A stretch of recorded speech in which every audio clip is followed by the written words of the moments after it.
Hey guys, what's up? Stanley Parable again, back in action. A lot of you guys watched the last one, and you guys really liked it. And I took a little break, and when I say a little break, I mean like a couple weeks.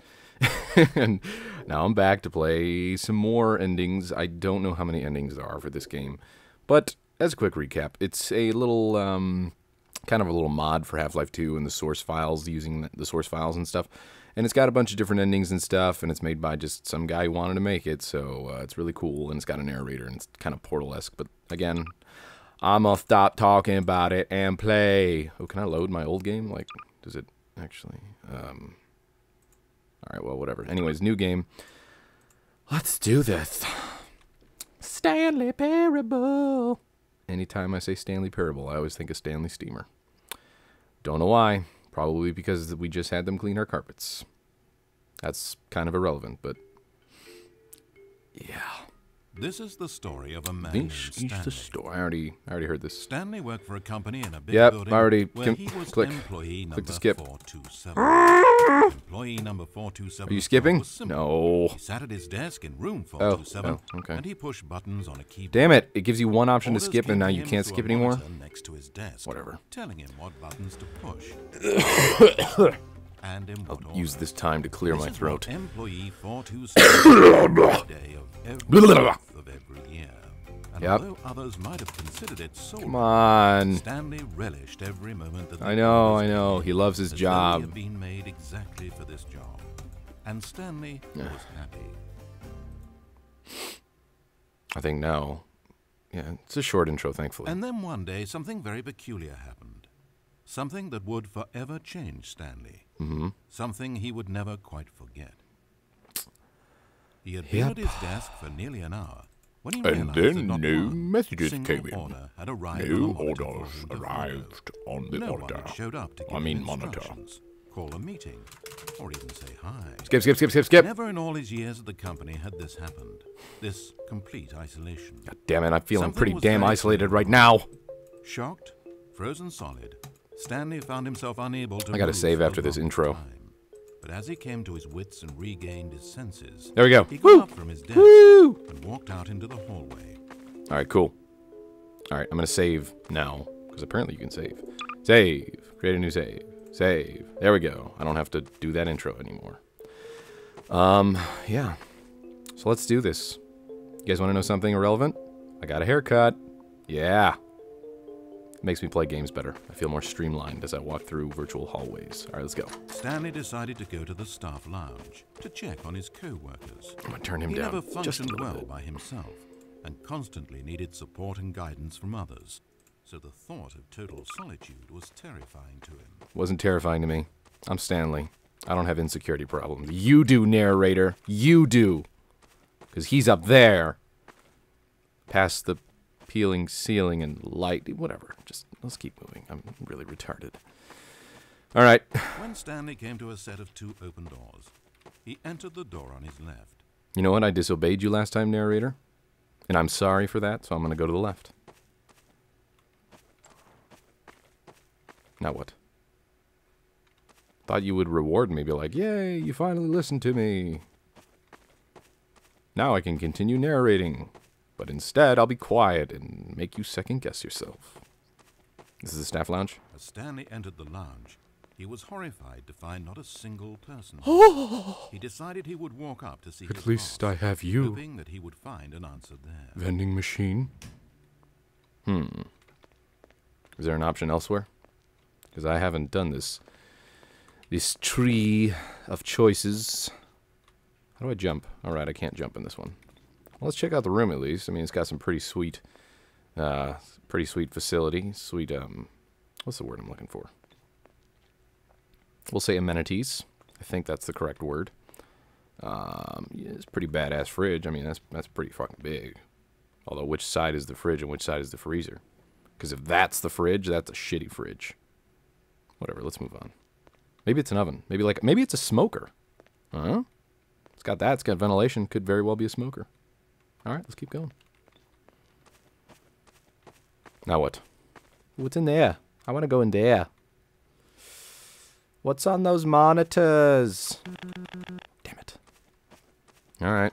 Coming to a staircase, Stanley walked upstairs to his boss's office. Yep, this is where I disagree with you, narrator. Stanley goes downstairs, because Stanley gets down with it. Yes, that makes sense. But Stanley just couldn't do it. He considered the possibility of facing his boss, of admitting that he had left his post during work hours. He might be fired for that.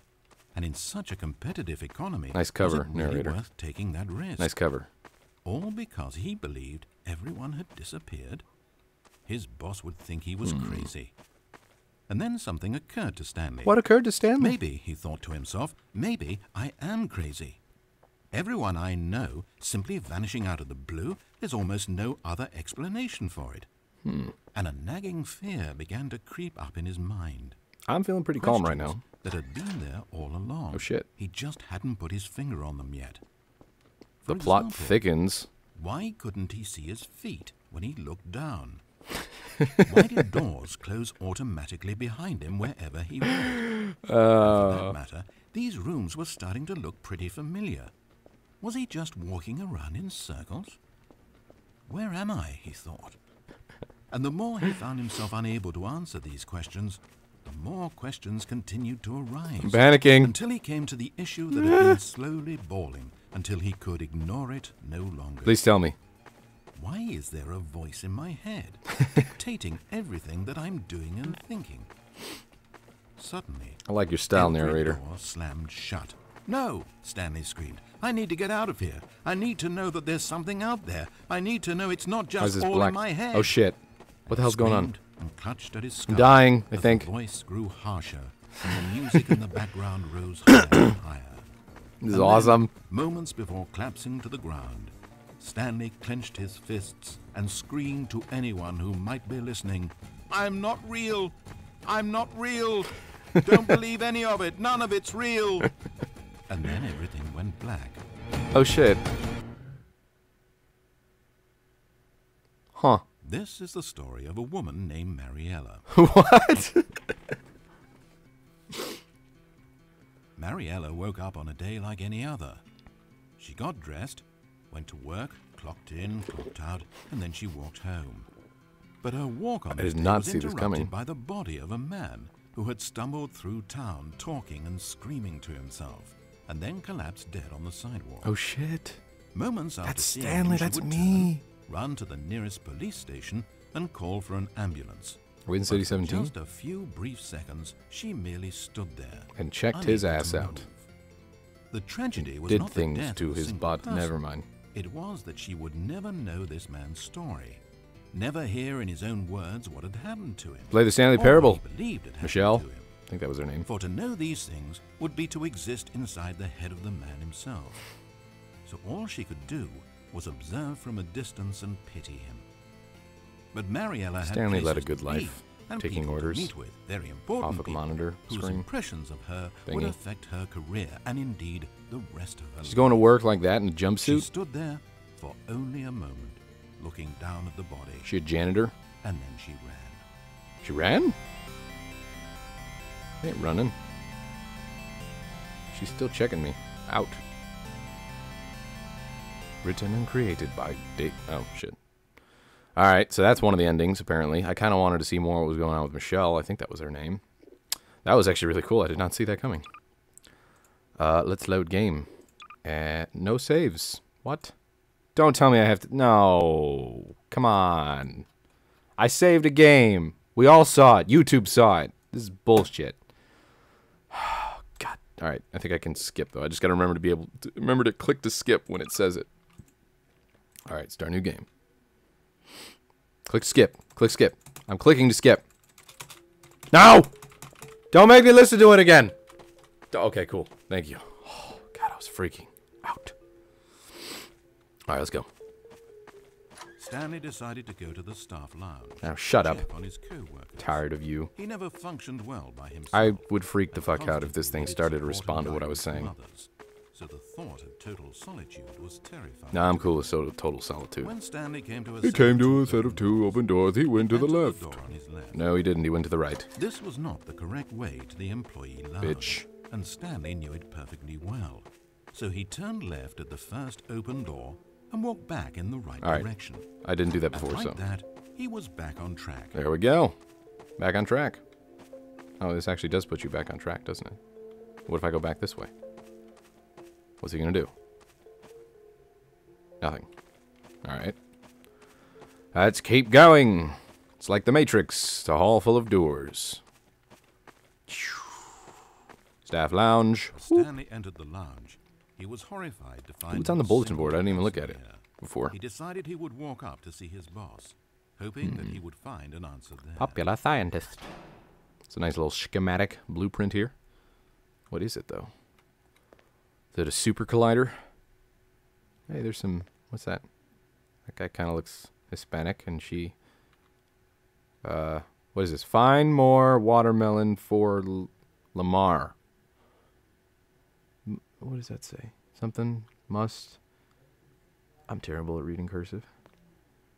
Because everyone's got their own, like, specific kind of style of writing cursive. Oh, is that a heart? What is that?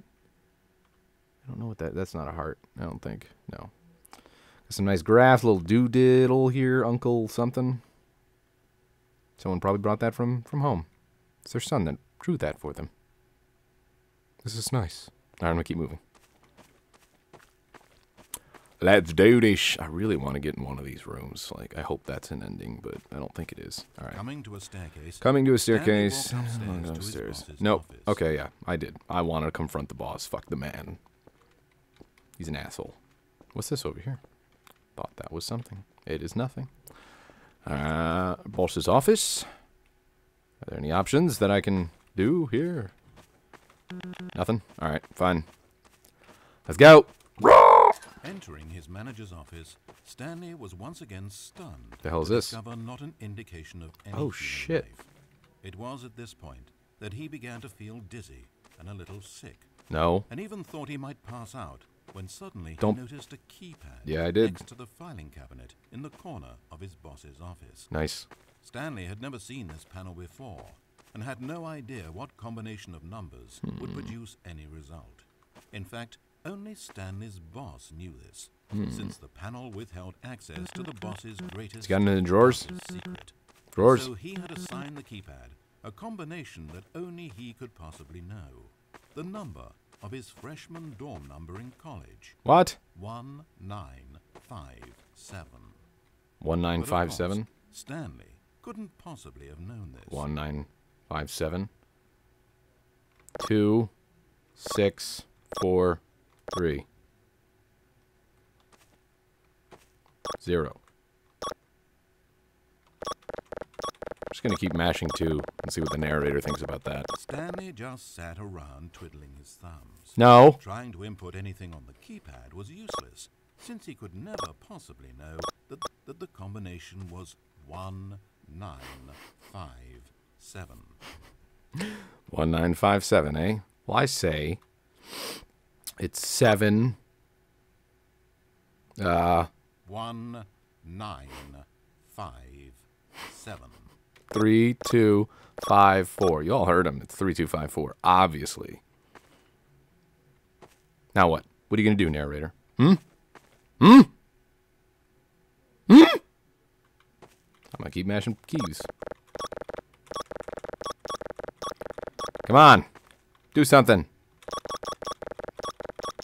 Just mash the... Oh, shit. Yet What the... incredibly, by simply pushing random buttons on the keypad, Oh, shit. Stanley happened to input the correct code by sheer luck. Amazing. Stanley ventured forth into the newly 1, opened passageway. 9, 5, 7. I put in 1957, though. Hopefully that does something. No. No. Okay. Hooray for stupidity. Let's keep going. Oh, God. This is a scary-ass staircase.